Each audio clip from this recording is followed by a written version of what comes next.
This call is now being recorded. Alright, चलिए मैं आपके साथ अभी स्क्रीन शेयर कर लेता हूँ. So you should be able to see the slide.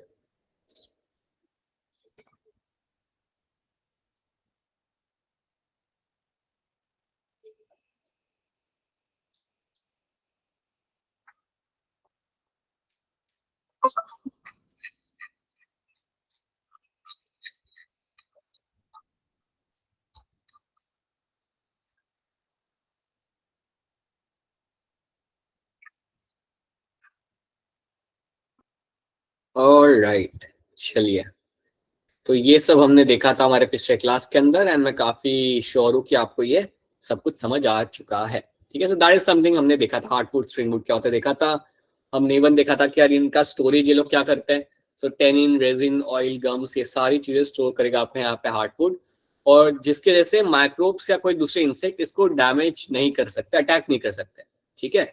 याद रखना हार्डवुड का मेन काम यहाँ पे रहेगा to provide the mechanical support. उसका मेन काम रहता है यहाँ पे हमेशा to provide the mechanical support. So ये बात इसकी एक मेन चीज रहती है. ठीक है. सैपवुड हम लोग जानते हैं पानी का कंडक्शन ये कर रहा है, मिनरल का कंडक्शन ये कर रहा है, लाइटर होता है कलर के अंदर. So this is something we all know, right. हमने कल कुछ क्वेश्चन भी सॉल्व किए थे, ये सारे क्वेश्चन हमने कल सॉल्व किए थे. ठीक है. अब हम क्या करेंगे, now we talk about the cork cambium. अभी हम बात करेंगे हमारे कॉर्क कैम्बियम की, ये कैसे बनता है और ये करता क्या है. तो कॉर्क कैम्बियम समझने के पहले फटाफट यहाँ पे कुछ चीजें मैं आपको लिख के बताता हूँ. हमने इसकी स्टोरी आधी अधूरी देखी तो थी. इसकी जो कॉर्क कैम्बियम की स्टोरी थी ना वो हमने देखी थी पूरी, हमने उसे कंप्लीट नहीं किया था बट श्योरली हमने उस स्टोरी को देखा था. सो लेट्स सी क्या है वो story. So let's talk about my cork cambium.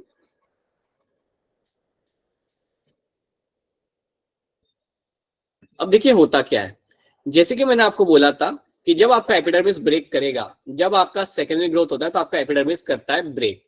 So assume that ये है मेरा यहाँ पे एपिडर्मिस और ये करेगा यहाँ पे अब मेरा ब्रेक. क्यों ब्रेक कर रहा है, क्योंकि प्रेशर जनरेट हो रहा है. सेकेंडरी ग्रोथ की वजह से आपके यहाँ पे प्रेशर जनरेट हुआ और प्रेशर जनरेट होने की वजह से क्या हुआ, आपका एपिडर्मिस कर गया यहाँ पे ब्रेक. ठीक है. और कोई भी चीज समझ ना आए तो पूछ लेना कि सर ये वाला रिपीट कर दो. ऐसा नहीं होगा समझ नहीं आएगा, ऐसा लगे कि रिपीट करना है तो बता देना, मैं रिपीट कर दूंगा. तो देखो यहाँ पे क्या किया मैंने, यहाँ पे एपिडर्मिस को मैंने तोड़ के रखा हुआ है, राइट. सो एपिडर्मिस यहाँ पे मेरा हो रहा है ब्रेक, राइट. सो यहाँ पे एपिडर्मिस ओवर हियर और आप देख सकते हो कि यहाँ पे इसका हो गया यहाँ पे रप्चर. अब जैसे ये रप्चर होता है, अब यहाँ पे क्या होगा, आपके पास जो कॉर्टेक्स के सेल्स हैं, so now you have cells, यहाँ पे आपको मिलेंगे आपके कॉर्टेक्स के cells. So now you know कि आपके पूरी एरिया में आपको कॉर्टेक्स के सेल मिलते हैं, मतलब you have the cortex. This belt over here is called as my cortex. अब देखिए यहाँ पे होता क्या है, कॉर्टेक्स में जो आपके पेरेन्काइमा होते हैं they turn into your cork cambium. ये हमने पहले भी बात किया था कि हमारे पास जो कॉर्टेक्स के अंदर कुछ सेल्स होंगे, सारे के सारे नहीं बट कुछ सेल्स जो मेरे यहाँ पे होंगे कॉर्टेक्स के अंदर, दे विल टर्न इनटू, ये कन्वर्ट हो जाएंगे इनटू योर कॉर्क कैम्बियम. तो देखो यहाँ पे हुआ क्या, सारे कई सारे कॉर्टेक्स सेल थे लेकिन कुछ सेल्स जो यहाँ पे थे उन्होंने अपने आप को उन्होंने एक पोटेंशियल अपने साथ एक गेन किया. उन्होंने उनके पास ये प्रॉपर्टी होती है कि वो कुछ नया बना सकते हैं. Understand one thing. सो इनके पास एक प्रॉपर्टी हो जाती है कि कुछ नया बना सकते हैं. तो याद रखना ये जो मेरे सेल्स थे यहाँ पे कॉर्टेक्स के, और ये सारे के सारे सेल्स मेरे थे पेरेन्काइमा वाले. अब क्या होगा, they have gain a potential to form something new. ये लोग कुछ नया बना सकते हैं. और ये जो मेरे सेल्स यहाँ पे मेरे सामने है, इन सेल्स को मैं नाम दूंगा यहाँ पे as a cork cambium. So now they will behave like a cork cambium. ठीक है. तो याद रखना आपके जो कॉर्टेक्स में पेरेन्काइमा होते हैं उनमें से कुछ पेरेन्काइमा बिहेव करते हैं एज अ कॉर्क कैम्बियम, वो कन्वर्ट हो जाते हैं इनटू कॉर्क कैम्बियम. अब अगर ये कॉर्क कैम्बियम बन गए, अगर मेरे कॉर्टेक्स के कुछ सेल मेरे कॉर्क कैम्बियम बन गए, तो अब यहाँ पे क्या होगा, तो ये बात सुनिए ध्यान से कि अगर एक बार यहाँ पे कॉर्क कैम्बियम बन गया, अब ये क्या करेगा, अब ये दोनों साइड पे सेल ऐड करना चालू करेगा. ये जो ग्रुप ऑफ सेल्स मेरे सामने मैंने बना के रखे हुए, ये दोनों साइड्स पे सेल्स ऐड करना चालू करेंगे. So they will start adding cells बाहर के साइड पे, वहां तो डालेंगे वो, और अंदर के साइड पे. So on both the side they will start adding the cell. याद रखना cork cambium is a type of my meristematic tissue. Cork cambium एक तरीके से मेरा मेस्मेटिक टिश्यू ही है, ठीक है। और ये जो मेरे सेल्स है अभी क्या करेंगे, they will start adding cell on the both the side, they will start adding cells on the both the sides, ये बात याद रखना, ठीक है। तो कॉर्क कैम्बियम ने दोनों साइड पे अब सेल डालना यहाँ पे चालू करना है। अब जब आप यहाँ पे दोनों साइड पे सेल आप डालना चालू करते हो तो उससे कुछ इंटरेस्टिंग चीज यहाँ पे होती है।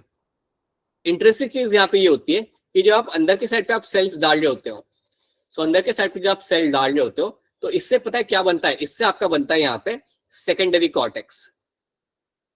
जब आप अंदर के साइड पे सेल डाल रहे होते हो तो उससे आपका बनता है यहाँ पे एज अ सेकेंडरी कॉर्टेक्स। ये बात ना भूलना आप लोग कि जब अंदर के साइड पे आप सेल डालते हो then the cells, the new group of cell which have been form, उन्हें हम बोलते हैं यहाँ पे एज अ सेकेंडरी कॉर्टेक्स, ठीक है। जब आप बाहर के साइड पे आप सेल्स यहाँ पे डालना चालू करते हो, राइट, तो यहाँ पे आपका बनने लगेगा आपका यहाँ पे cork. Now you will find कि इस एरिया में मेरा कॉर्क बनने लगेगा। सो जब आप बाहर के साइड पे सेल्स आप यहाँ पे डाल रहे हो तो उससे आपका बनता है यहाँ पे as a cork. So now what will happen, आपको यहाँ पे कॉर्क बनते हुए आपको यहाँ पे दिखेगा। सो लेट्स सी, ये जो ग्रीन ग्रीन मैंने यहाँ पे बना के रखा हुआ है याद रखना, दैट इज माय कॉर्क। आप अगर सोचो कि यार सर ये कॉर्क क्या होता है, तो सिंपल लैंग्वेज याद रख लो, कॉर्क कुछ नहीं बेटा, आपका बार्क है ट्री का। ट्री का बार्क तो सबने देखा ही है ना, ट्री की बार्क तो सबने देखा होगा डार्क ब्राउन कलर का, दैट इज अ कॉर्क। हाँ जी, हाँ जी, और वही कॉर्क आपका यहाँ पे बनाने के लिए आपका यहाँ पे कॉर्क आपके यहाँ पे मदद कर रहा है। So it will start adding the cells over there, और इस तरह से आपका पूरा यहाँ पे कॉर्क बनता है, आपका पूरा हार्ड ब्राउन कलर का कॉर्क यहाँ पे आपका बनाया जाएगा। This is something you have to know, ये चीज तुम्हें यहाँ पे याद रखनी है, राइट। अंदर के साइड पे क्या बन रहा है याद रखना, बाहर के साइड पे क्या बन रहा है याद रखना, और ये होने के बाद ही आपको आपका बार्क बनता हुआ आपको वहां पे दिखेगा। सो कॉर्क मतलब बार्क ही होता है, तो this is how the bark is been formed. तो एक बार फिर आपको बता रहा हूँ स्टार्टिंग से यहाँ पे हुआ क्या। याद रखना कि पहले था आपके पास यहाँ पे एपिडर्मिस, एपिडर्मिस हुआ आपका ब्रेक। क्यों ब्रेक हुआ, क्योंकि प्लांट शो कर रहा था सेकेंडरी ग्रोथ, और जब अंदर से प्रेशर बन रहा था तो आपका जो लेयर थी, आपकी जो आउटर लेयर एपिडर्मिस की, वो आपकी हो गई वहां पे ब्रेक। और जैसे ही वो आपके यहाँ पे ब्रेक हुई तो उसके वजह से आपके यहाँ पे क्या हुआ, राइट, अब उसे हमें करना पड़ेगा रिपेयर वहां पे। नाउ व्हाट विल हैपन, आपके कॉर्टेक्स में जो भी पेरेन्काइमस सेल होते हैं उनमें से कुछ parenchymous cell they will turn into the cork cambium, सारे के सारे नहीं, बट कुछ parenchymous cell will turn into the cork cambium. अब इनके पास पोटेंशियल है नए सेल्स ऐड करने का। एक बार कॉर्क कैम्बियम बन गया समझ जाना, अब ये आपके नए सेल्स ऐड कर सकते हैं। अब क्या होगा यहाँ पे, ये लोग दोनों साइड पे सेल डालना चालू करेंगे, अंदर के साइड पे बाहर के साइड पे। अंदर के साइड पे आपका बनता है सेकेंडरी कॉर्टेक्स, बाहर के साइड पे आपका बनेगा यहाँ पे एज अ कॉर्क, ठीक है। अब यहाँ पे एक और चीज याद रख लो आप लोग, one more thing, one more simple thing you can remember in this. जब अंदर के साइड पे आप सेकेंडरी कॉर्टेक्स बना रहे हो तो इसको हम बोलते हैं यहाँ पे एज अ फेलोडर्म, इसको हम लोग बोलते हैं यहाँ पे एज अ फेलोडर्म, ठीक है। याद रखना ये बात भूलना मत, जब अंदर के साइड आपका सेकेंडरी कॉर्टेक्स बन रहा है ना, उसको हम बोलते हैं यहाँ पे as a phelloderm, PHELLODERM, right. और जो बाहर की साइड पे जब आपका कॉर्क डाला जाता है, यहाँ पे जो बाहर की साइड पे आपका यहाँ पे कॉर्क डाला जाएगा, जो बनाया जाएगा, इसको हम बोलते हैं यहाँ पे एज अ फेलम, इसको बोलते हैं, मैं यहाँ पे इसको लिखता हूँ, इसको बोलते हैं हम लोग यहाँ पे एज अ फेलम,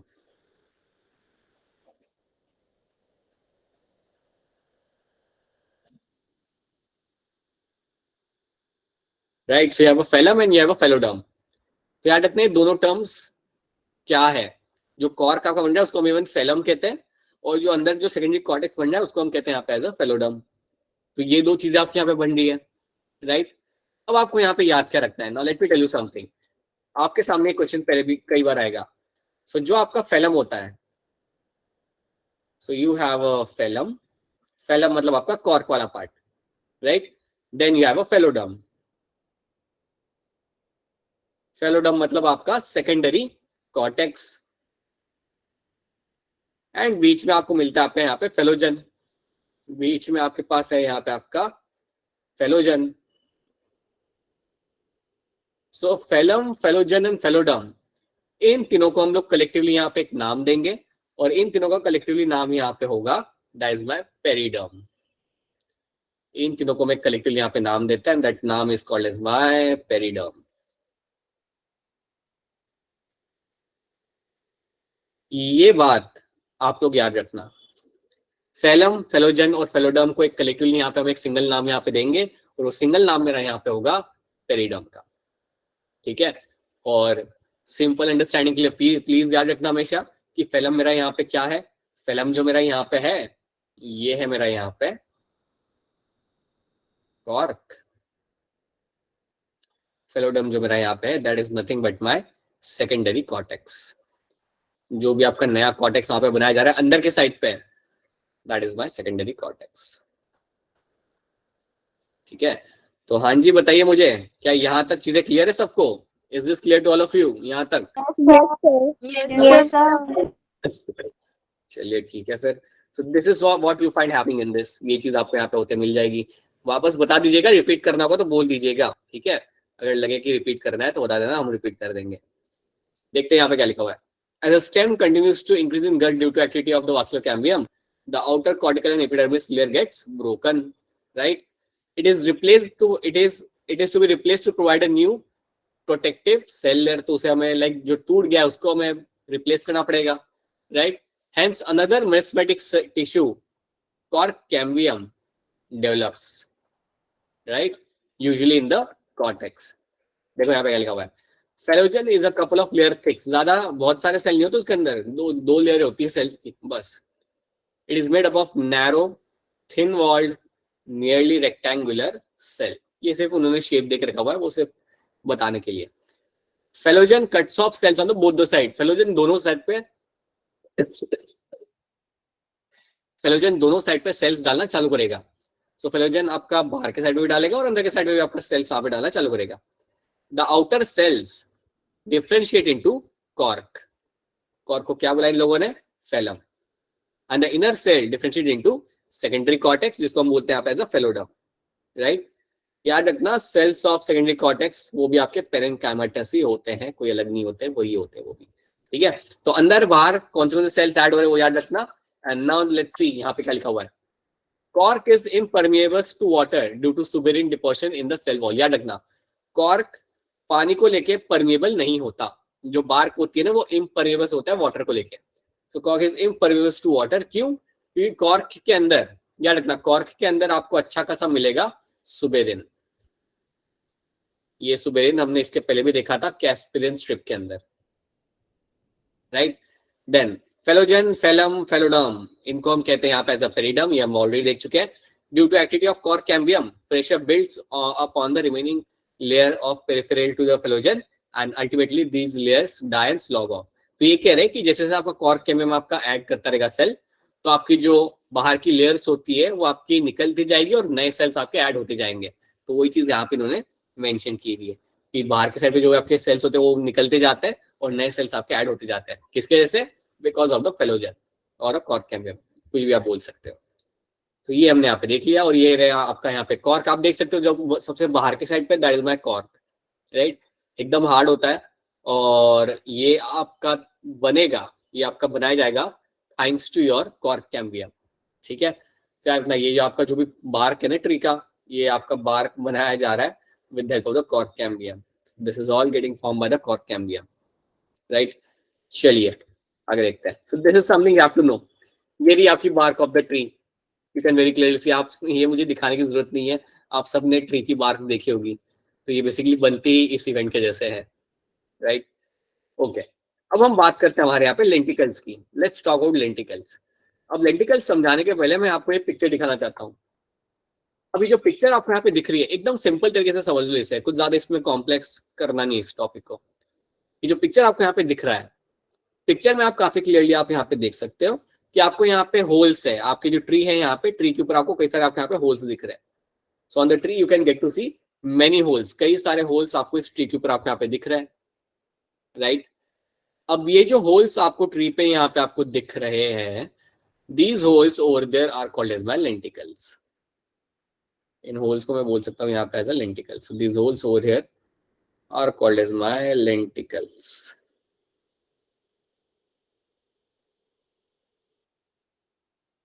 सो ये जितने भी आपको होल्स यहाँ पे दिख रहे हैं ना छोटे मोटे, these are called as lenticels. अब क्वेश्चन यहाँ पे आ रहा है कि यार ये जो ट्री के बार के ऊपर ये जो होल्स मुझे दिख रहे हैं इनको मैं लेंटिकल्स अगर मैं बोल रहा हूँ, इनका काम क्या है और ये क्यों है वहां पे, वो why they are present over there, क्या पर्पस है इनके वहां पे होने का और क्या ये लोग रोल प्ले करेंगे। सो लेंटिकल्स जो आपके यहाँ पे लग रहे हैं, यहाँ पे आपको जो होल्स दिख रहे हैं, पहली चीज इनको बोलेंगे हम लोग यहाँ पे लेंटिकल्स। करते क्या ये लोग, they help in the exchange of gases, they help in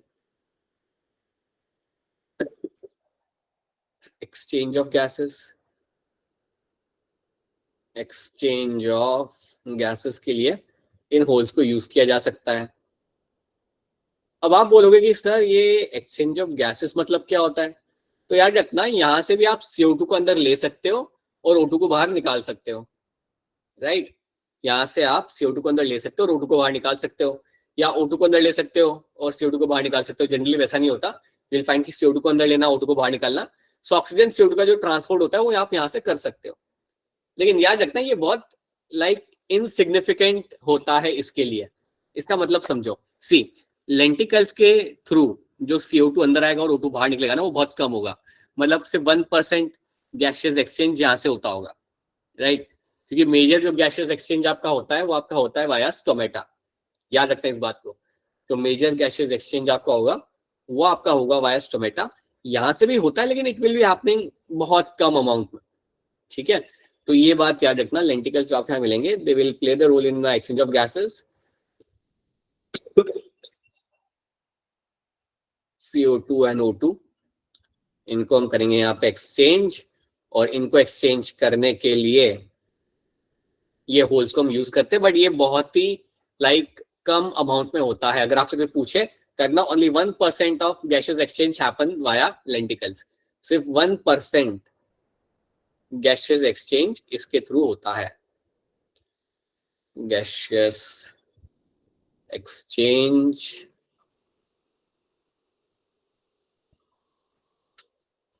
इसके थ्रू होगा, so only 1% gases exchange will happen by the lenticels, right.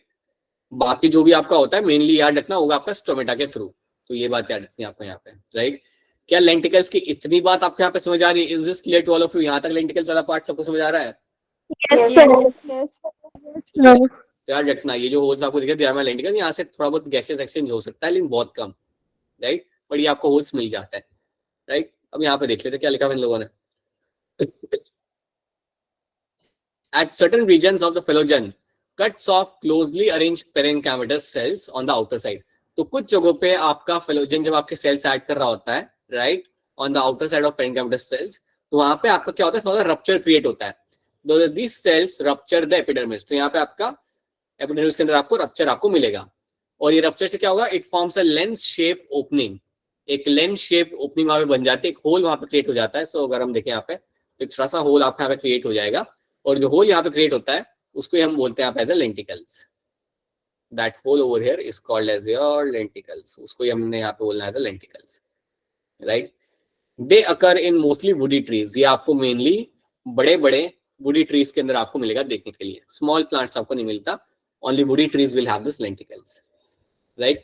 अब क्या लिखा इन लोगों ने, lenticel permits gas exchange of between the outer atmosphere and internal tissue of the stem. तो आपको जो लेंटिकल्स यहाँ पे होते हैं वो आपका मदद करते हैं गैसेस एक्सचेंज के लिए between the outer atmosphere and the internal tissue of the stem.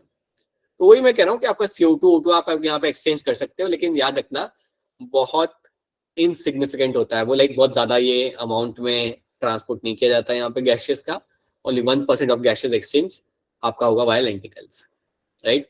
Mainly जो आपका हो रहा होता है वो आपका हो रहा होता है वाया योर स्टोमेटा। सो ये बात याद रख लेना, एक लेंटिकल्स वाली स्टोरी यहाँ पे रख लेना आप लोग याद, that is one thing you have to know, ठीक है। तो ये चीज यहाँ पे आप देख सकते हो, this is one of the lenticel जो इन्होंने यहाँ पे बना के रखा हुआ है, वहां पे हो गया होल हो गया, और यहाँ पे आपका जो होल बन गया तो उसको बोलेंगे यहाँ पे लेंटिकल, ठीक है। So this is one thing you have to know. अब हम बात करते हैं, नाउ लेट्स टॉक अबाउट हमारा लास्ट टॉपिक इस चैप्टर के अंदर, और वो है मेरा यहाँ पे secondary growth in the roots. अब सेकेंडरी ग्रोथ इन रूट्स के बारे में बात करने के पहले आप मुझे बताइए कुछ चीजें, जैसे कि आप मुझे बताइए कि tell me something like this, मुझे बताइए कि ये पेलिसेड पेरेन्काइमा, पेलिसेड पेरेन्काइमा, ये टर्म हमने कहाँ सुना था? Palisade parenchyma, monocot leaf, monocot लैटिनस leaf, okay, palisade and spongy parenchyma किसमें सुना था हमने? मोनोकॉट लीफ में, मोनोकॉट लीफ में, डाइकॉट लीफ में? Dicot leaf, monocot leaf, monocot leaf, अच्छा अच्छा डाइकॉट लीफ, अच्छा, सुनो, राइट, काफी, डाइकॉट लीफ। हाँ जी हाँ जी हाँ जी, राइट, ठीक है। सो यस, ये जो हमने टर्म सुने थे, ये हमने सुने थे हमारे डाइकॉट लीफ के अंदर, ठीक है। तो this something we have heard in the dicot leaf. Dicot leaf के अंदर आपको दो टाइप के पेरेन्काइमा मिलते हैं, याद रखना, मोनोकॉट लीफ में आपको नहीं मिलेंगे। मोनोकॉट लीफ में आपको मिलता है सिर्फ एक टाइप का पेरेन्काइमा, ऐसे दो दो अलग टाइप के आपको नहीं मिलते, ये आपको मिलेंगे डाइकॉट लीफ के अंदर, ठीक है। तो चलो, ये तो आपको याद है। मुझे ये बता दो, ये बुलीफॉर्म सेल हमने कहाँ सुने थे? Monocot leaf, right, monocot leaf, हाँ जी हाँ जी, राइट, बुलीफॉर्म सेल हमने सुने थे हमारे मोनोकॉट लीफ के अंदर। और ये क्या करते थे, अगर किसी को याद हो तो? What this leaf, this cells used to do? Absorb water, ठीक है, एब्जॉर्ब वाटर, और फिर उससे क्या होता था? हिंदी में बता दो, सिंपल लैंग्वेज बता दो, पानी एब्जॉर्ब करके होता क्या था इससे? पानी एब्जॉर्ब करके आपका जो लीफ है ना, वो बिल्कुल अपना सीधा खड़ा रह सकता था इसको एब्जॉर्ब करके, ठीक है। आपका जो लीफ होता है, जब उसके जो बुलीफॉर्म सेल जब पानी एब्जॉर्ब करते हैं तो एकदम सीधा इरेक्ट खड़ा रहता है, और जब बुलीफॉर्म सेल में से पानी निकल जाता है तो आप याद करिए, मैंने आपको बताया था कि लीफ आपका कर्ल कर लेता है। हाँ जी, बिल्कुल सही। तो leaf will do the curling over here, right, leaf बिल्कुल अपने आप को कर्ल कर लेगा, ताकि यहाँ पे आपको कर्लिंग आपको लीफ की आपको मिलती है जब पानी उसमें नहीं होता। तो सो कर्लिंग ऑफ लीफ ये मिलता है जब बुलीफॉर्म सेल में पानी नहीं होता। याद रखना ये सब आपको, बिल्कुल ये आपके एग्जाम में आने वाला है, ठीक है। Now secondary growth in the root, अब इसको भी ज्यादा समझना है नहीं, अगर आपको याद हो ना, अगर आपको याद हो तो पहले तो मुझे ये बताओ कि रूट के अंदर वास्कुलर बंडल किस टाइप का होता है? बता दो, जल्दी बता दो मुझे, रूट के अंदर आपका वास्कुलर बंडल किस टाइप का रहेगा, बताइए। हाँ जी, बोलिए। नहीं, कॉन्जॉइंट नहीं होगा, ऐसा होता है, जाइलम अलग होता है, फ्लोएम अलग होता है, जाइलम अलग होता है, फ्लोएम अलग होता है। तो किस टाइप का आपको मिलेगा यहाँ पे? रेडियल, रेडियल, बिल्कुल सही, बिल्कुल सही बाबा, बिल्कुल सही, right. It is going to be the radial vascular bundle, radial मिलना है आपका यहाँ पे वास्कुलर बंडल, राइट। अब रेडियल तो आपको यहाँ पता चल जाएगा, रेडियल आपका यहाँ पे, ठीक है। अब आप थोड़ा याद करो, मुझे बताओ कि रेडियल तो ये है, अब ये होता क्या, मतलब इसके अंदर प्रोटोजाइलम फेस क्या कर रहा होता है, अंदर के साइड पे या बाहर के साइड पे? बाहर की साइड में। चलो, आपने बोल दिया बाहर के साइड पे, मैंने मान लिया बाहर के साइड पे, तो उसके लिए नाम क्या होता है? प्रोटोजाइलम। हाँ हाँ, राइट, आप कह रहे हो, आपके बात सही यहाँ पे, हाँ जी, राइट, बिल्कुल सही, यस। सो आपका यहाँ पे प्रोटोजाइलम जो है यहाँ पे होगा, it is facing towards the periphery, it is facing towards periphery, right। और अगर मेरा प्रोटोजाइलम यहाँ पे पेरिफेरी की तरफ फेस कर रहा है, then this kind of condition is called as my exarch, इस कंडीशन को हम लोग बोलेंगे यहाँ पे एज अ एक्सार्च। तो एक्सार्च कंडीशन आपको यहाँ पे रखनी है याद, ठीक है। तो प्रोटोजाइलम यहाँ पे पेरिफेरी की तरफ फेस कर रहा था और एक्सार्च होता है यहाँ पे रूट्स। अब देखिए, इन्होंने बोला कि अभी हमारा टॉपिक क्या है, क्या रूट में सेकेंडरी ग्रोथ कैसे होती है। तो अगर आपको याद हो ना, तो हम कैम्बियम बनाते नहीं थे रूट के अंदर, राइट, हम लोग कैम्बियम डाइकोट रूट में बनाते नहीं थे, क्योंकि वो बाद में बनती है। तो अगर आप याद करो, तो जो कैम्बियम बनती है उसको बनाने के लिए एक आपका बड़ा ही इंपॉर्टेंट रोल प्ले करता है यहाँ पे आपका पेरीसाइकिल। पेरीसाइकिल जो आपका होता है, वो आपका बड़ा ही इंपॉर्टेंट रोल प्ले करता है टू फॉर्म द कैम्बियम। याद रखना, ये पेरीसाइकिल आपको बना के देगा कैम्बियम, राइट, ये आपको कैम्बियम बनाने में मदद करेगा। उसके साथ साथ किसको याद है पेरिसाइकिल और क्या करता था रूट के अंदर? What this pericycle used to do in the roots? किसको याद है क्या? कुछ नहीं याद आ रहा? मैं आपको हिंट दूं, हिंट समझो ये मेन रूट है, समझो ये मेन रूट है। ये सब क्या बन रहा है यहाँ पे? ये सब क्या बन रहा है? Lateral root. हाँ जी, वेरी गुड। सो पेरिसाइकिल आपका कैम्बियम बनाने में आपकी मदद करता है और it also plays a role in forming the lateral root, right. और जब ये कैम्बियम बनाने में आपकी मदद करता है तो उसके बाद आपको सेकेंडरी ग्रोथ मिल सकती है। आफ्टर दैट आपको सेकेंडरी ग्रोथ मिल जाएगी आपके रूट्स के अंदर। तो फिलहाल याद रखना, इतना इतना आप लोग याद रखिए एक्सक्यूज मी, इतना रखिए कि pericycle will have a role और ये आपका एक सर्टेन अमाउंट में कैम्बियम बनाने में आपकी करेगा मदद, ठीक है। तो अगर कोई बात करता है सेकेंडरी ग्रोथ इन रूट्स की, तो याद रखना पेरिसाइकिल यहाँ पे इन्वॉल्व होता है और वही चीज यहाँ पे लिख के रखी हुई है। In the dicot root vascular cambium is completely secondary, मतलब ये बाद में बनता है, right. It originates from a tissue located just below the phloem bundle. Phloem के नीचे जो सेल्स होते हैं उसमें से बनता है एक small portion, a portion of a pericycle, right, above the protoxylem forming a complete and continuous wavy ring। तो ये इन्होंने मेंशन किया हुआ है कि it originates from a tissue located just below the phloem bundle, right।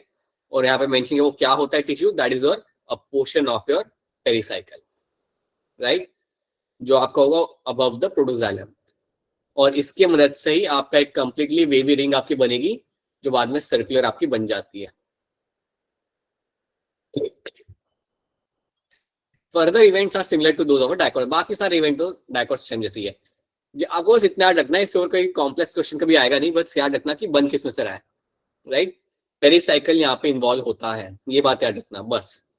और आपको कभी भी इसमें से कोई कॉम्प्लेक्स डिफिकल्ट क्वेश्चन नहीं आएगा, you just have to know this thing that pericycle यहाँ पे इन्वॉल्व होगा। अगर आप उतना रख लेते हो आपका स्कोर आपका हो जाएगा इसके अंदर और आपका मार्क्स नहीं कटेंगे इस पोर्शन में से, मतलब आप क्वेश्चन मिस नहीं करोगे, ठीक है।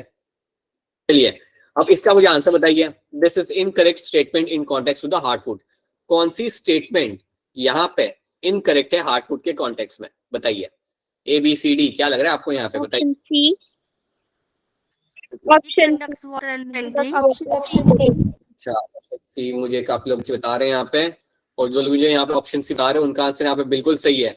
It conducts water and mineral efficiently. ये स्टेटमेंट मेरा यहाँ पे है गलत, बिल्कुल। This statement over here is going to be wrong in terms of the heart food. So heart food के कॉन्टेक्स्ट में ये स्टेटमेंट मेरा यहाँ पे रहेगा बिल्कुल यहाँ पे रहेगा ये गलत, ठीक है। It conducts water and minerals efficiently is the wrong statement. चलिए, सो 2017 का आपने एक क्वेश्चन सही करते हैं, ये अलग करके बताइए। Heart food differs from sap food, क्या है उसमें अलग? बताइए। Option B. बी। अरे वाह, having that non-conductive elements। ठीक है, तो कुछ बच्चे मुझे कह रहे हैं ऑप्शन बी। किसी का कोई और आंसर है क्या, या सब लोग ऑप्शन बी के साथ एग्री कर रहे हैं? सोच लो। Sir option B. ठीक है, चलिए फिर बी तो बी ही सही। Heart food differs from sap food, yes, option B, having dead and non conducting element, yes, ये आपको मिलेगा आपके हार्ट फूड के अंदर। एक्सक्यूज मी, हाँ जी, ये भी आप करके बता सकते हो मुझे, ये भी आपसे हो जाएगा, ये भी कोई बड़ा ही सिंपल सा क्वेश्चन है। Sorry, sclerenchyma tissue is what? कैसा होता है स्क्लेरेनकाइमा टिश्यू आपका? Option two. ओके, बहुत बढ़िया, Option 2 dead and mechanical। बिल्कुल सही है, ऑप्शन टू। बहुत सही, राइट। डेड एंड मैकेनिकल, आपका स्क्लेरेनकाइमा यहाँ पे होता है dead, right, it is made over dead cells and your it वो मैकेनिकल सपोर्ट आपको यहाँ पे प्रोवाइड करता है। यस, ऑप्शन 2 बनेगा यहाँ पे राइट आंसर। कोई मुझे बताएगा स्क्लेरेनकाइमा की वॉल किससे बनी हुई होती है, क्या लगा होता है स्क्लेरेनकाइमा के वॉल के अंदर? लिग्निन। बहुत बढ़िया, yes, lignin is something I will get to see in the wall of the sclerenchyma, बिल्कुल सही, लिग्निन आपको मिलेगा स्क्लेरेनकाइमा के वॉल के अंदर।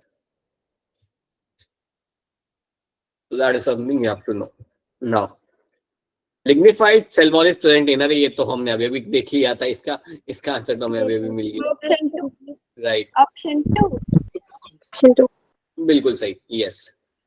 अच्छा मुझे बता दीजिए, कोलेनकाइमा जो होते हैं ना सेल्स, उनके कॉर्नर में काफी थिकनिंग आपको मिलती है, तो वो थिकनिंग जो होती है वहां पे कौन से 3 सब्सटेंस आपको मिल जाता है? सेलुलोज, पेक्टिन और hemicellulose. Very good, right, cellulose, hemicellulose and pectin, बिल्कुल सही, बिल्कुल सही, right. That is something you have to remember. Now, what is the function of vessel in a flowering plant? एक वेसल का फ्लावरिंग प्लांट में काम क्या हो जाता है, बताइए। क्या लग रहा है आपको, एक वेसल का क्या काम होता होगा?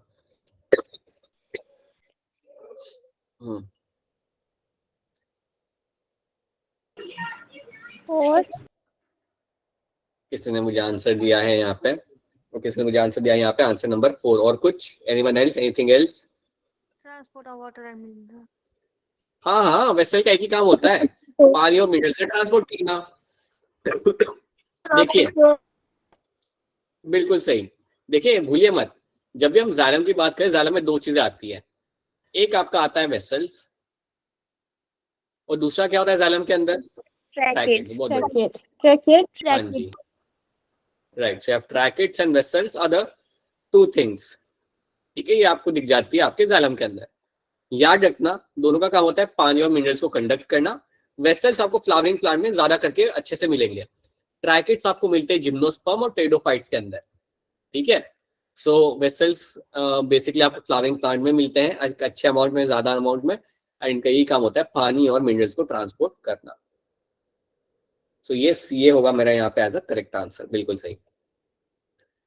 क्यूटिकल कहाँ पे एब्सेंट होता है आपका? क्यूटिकल रहता है एब्सेंट कहाँ पे?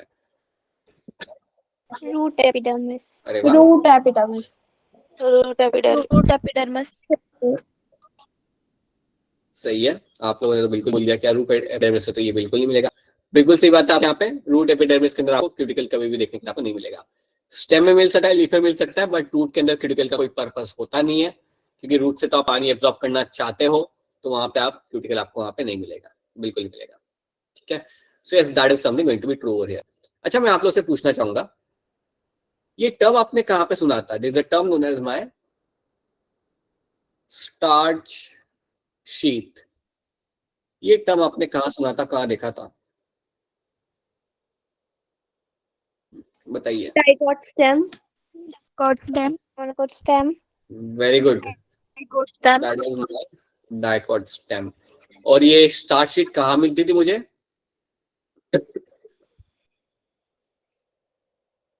Sir, cortex. हाँ बिल्कुल सही, डाइकॉट स्टेम में मिलता है मुझे, लेकिन कहाँ मिलता है मुझे ये? Sir, cortex. एंडोडर्मिस में, ठीक है। याद करना, डाइकॉट स्टेम में भी आपको एंडोडर्मिस मिलता है, और उस एंडोडर्मिस के अंदर आपको स्टार्च ग्रेन मिलते हैं, अगर आप याद करोगे।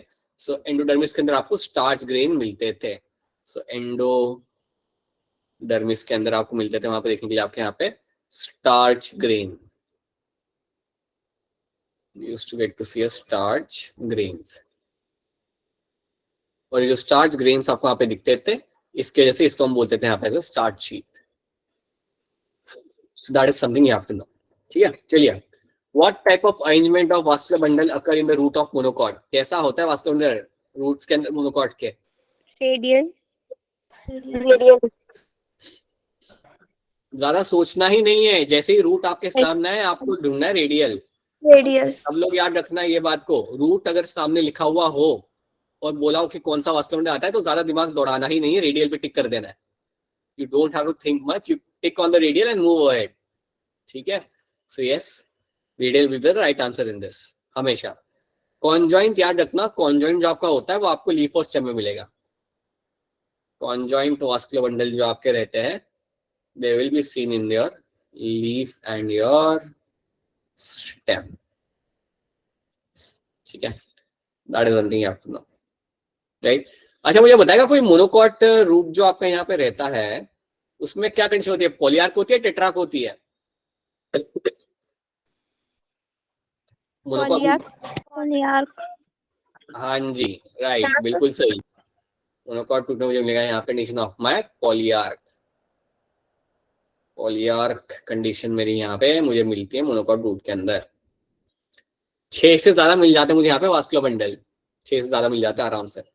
That is my polyarch condition. Ground tissue of leaf क्या कहा जाता है उसे? ग्राउंड टिश्यू होता है लीफ का, उसे हम क्या कहते हैं?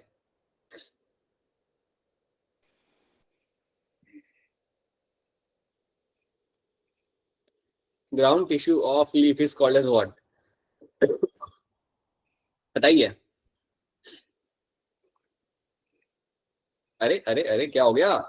आपके जो मिजोफिल सेल्स होते हैं वही तो होते हैं बेटा ग्राउंड टिश्यू आपके लीफ के, याद रखना। तो ग्राउंड टिश्यू होते हैं ना लीफ के अंदर।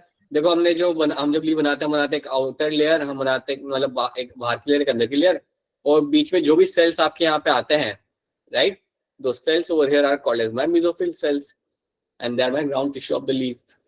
ठीक है, याद रखना they are my mesophyll cell. और याद रखना मिजोफिल सेल हमेशा कर सकते हैं आपका यहाँ पे photosynthesis, can carry out the. By the way एक बात आपको बताना चाहूंगा सबको कि आपका ये संडे को मेजर टेस्ट है, right?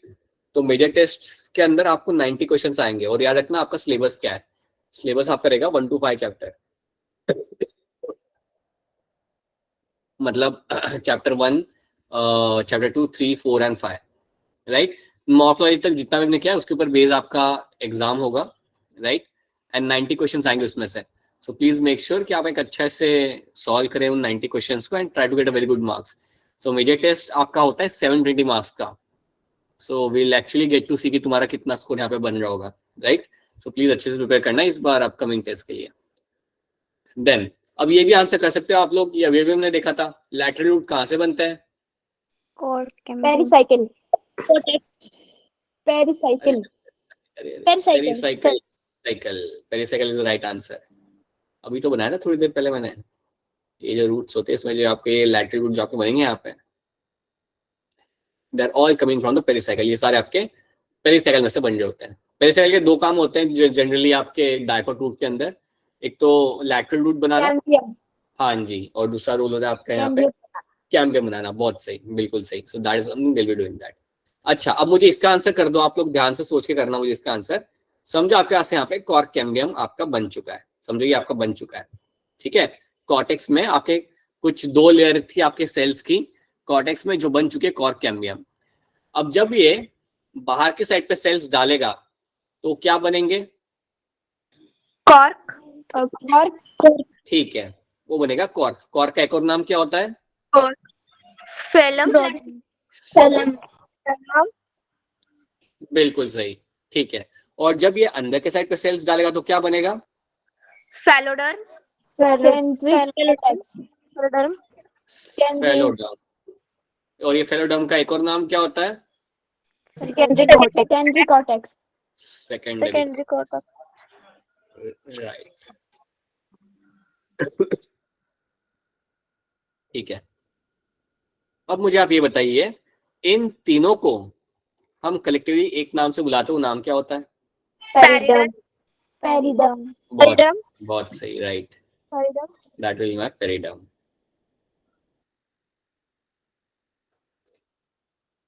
This will be my periderm over here, right, बहुत बढ़िया, यस ये आपका सही है। Then vascular cambium ring is constitute by, एक वास्कुलर कैम्बियम जो रिंग होती है उसमें क्या क्या मिलता है आपको देखने के लिए, ये भी आप आंसर कर सकते हो, ये भी हम पढ़ चुके हैं। Option 3. Option 3. Option C. Very good, right. Interfascicular cambium and intrafascicular cambium, right? Inter ये इंट्रा आएगा यहाँ पे, सो यस, ये आपके दो जो कैम्बियम होते हैं ये आपके अल्टीमेटली बनाता है आपका कैम्बियम रिंग, राइट? अब इंटर या इंट्रा में से कौन होता है जो मेरे फ्लोएम और जाइलम के बीच में मुझे मिलता है? इंट्रा। हाँ जी, हाँ जी, हाँ जी, जो फ्लोएम और जाइलम के बीच में जो मुझे जो यहाँ पे मिलेगा ना, दैट विल माय इंट्राफेस्कुलर कैम्बियम। तो ये होता है आपका इंट्रा। बहुत बढ़िया। मुझे काफी खुशी होगी अगर आप मुझे बता पाओगे कि आपका इंटरफेसिकुलर कैम्बियम कौन बना के देता है आपको। Magnetic rays. Very good, right, बहुत बढ़िया। यस, इंटरफेसिकुलर कैम्बियम आपको बना के देगा आपका यहाँ पे medullary race.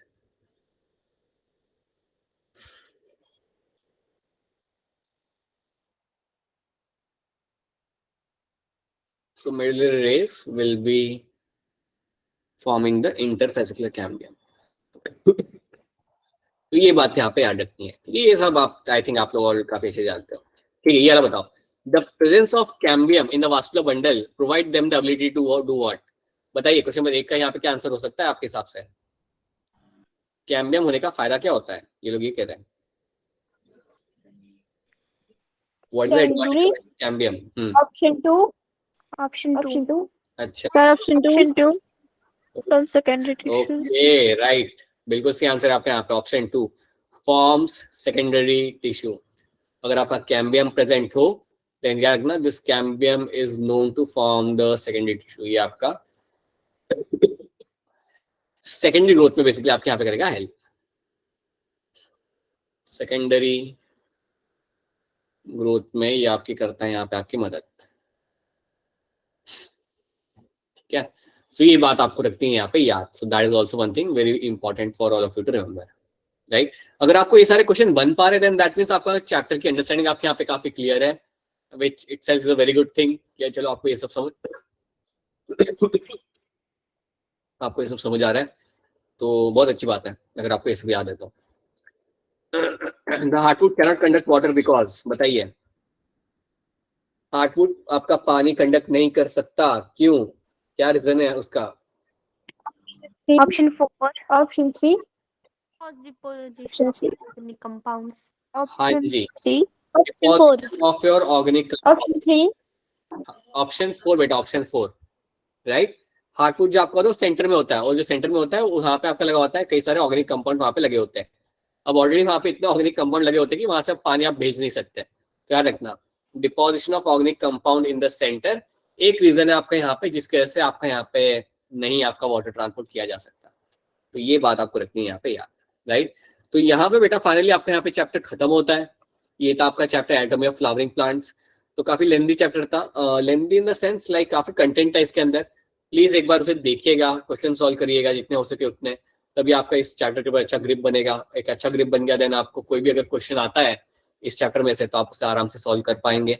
So please make sure कि इसमें आप नए like please keep on solving the questions in this, right. I think module मैंने आपके साथ शेयर किया है और एक और असाइनमेंट शेयर कर दूंगा, तो अपना टाइम निकाल के उसे सॉल्व करिएगा, ठीक है। अब जो नेक्स्ट चैप्टर हम लोग स्टार्ट करेंगे वो आपका रहेगा एनिमल टिश्यू वाला चैप्टर, राइट। आपने ये चैप्टर शायद स्कूल में देखा भी होगा, पढ़ा भी होगा। दिस इज योर चैप्टर 7 और चैप्टर 7 के अंदर हम लोग बात करते हैं हमारे एनिमल टिश्यू के बारे में बात करेंगे। विल टॉक अबाउट देन हमारे something in terms of your cockroach के बारे में बात करेंगे हम लोग यहाँ पे, राइट। वो हमारा एक लौता इंसेक्ट है जिसके ऊपर हमें फोकस करना है। सो that is something will be doing, right. तो ये चीजें हमने करनी है अगली क्लास से। सो अगली क्लास से, कल की क्लास से बेसिकली हम लोग हमारा नया चैप्टर स्टार्ट करेंगे। वो आपका होगा यहाँ पे स्ट्रक्चरल ऑर्गेनाइजेशन इन एनिमल्स, ठीक है। तो ये चैप्टर हमने स्टार्ट करें। तो बेसिकली आपका पहला चैप्टर होगा जहाँ पे हम लोग टिश्यूज की बात करेंगे। हम कुछ एनिमल ह्यूमंस के टिश्यूज के बारे में डिस्कस करेंगे। We try to know few things. So like काफी टाइम से हम प्लांट पढ़ रहे हैं ना, मॉर्फोलॉजी हो गया, एनाटॉमी हो गया, चैप्टर 3 भी प्लांट का था। तो फाइनली हम लोग अब एनिमल के टिश्यू की बात करेंगे, right. So that will B थोड़ा सा आपके लिए भी एकदम ऐसे फ्रेश एयर की तरह होगा वो बिकॉज पिछले 3 चैप्टर हमारे रहे हैं like based on on plants. So yeah, so that is something will do. कल से हम लोग वो स्टार्ट करेंगे, ठीक है। So will be doing that from tomorrow onwards, right. अब मुझे आप लोग ये बताइए, इस चैप्टर में अगर आपको कोई दिक्कत आ रही हो या कोई टॉपिक है जो आपको अभी भी समझ नहीं आ रहा, then you can always tell me कि सर ये वाला पार्ट समझ नहीं आ रहा है, ये वाला क्वेश्चन में कंफ्यूजन है। आप मुझे बिल्कुल बता सकते हो। So we can do something about that. So मुझे आप लोग पहले ये बताइए, क्या आपको चैप्टर यहाँ तक सबको समझ आ रहा है? Yes sir. राइट। अच्छा, अब कई बार ऐसा भी हो सकता है कि यार आपको समझ तो आ गया होगा लेकिन अभी जब वापस आप पढ़ने बैठते हो तो आपको कंफ्यूजन हो रहा है, ये भी हो सकता है। ऐसा भी हो तभी मुझे बता दिया करो, तभी मुझे मैसेज ड्रॉप करा करो कि सर ये वाला अभी कंफ्यूजन हो रहा है मुझे, क्योंकि टाइम हो गया ना, कुछ चीजें समझ के काफी टाइम हो गया है. So even then you can just let me know, तो उसे कर देंगे फिक्स, राइट. तो अगर ऐसा लगे कि नहीं समझ में तो आ गया था भैया, लेकिन अभी वापस में पढ़ने बैठ रही हूँ तो दिख रहा है कि यार नहीं यार ये तो कंफ्यूजन हो रहा है मुझे, please let me know that, ताकि उसे हम क्लियर कर लें, राइट. कॉन्सेप्ट क्लियर रहेंगे तो क्वेश्चन कितना भी कोई घुमा के पूछ ले आप उसे सॉल्व कर पाओगे. सिंपल सा लॉजिक है, राइट. इसलिए ये सब क्लियर रखना अपने जहन के अंदर, right. So yeah, that's it from my end. So now if you have any questions, just wait a minute. 1 second.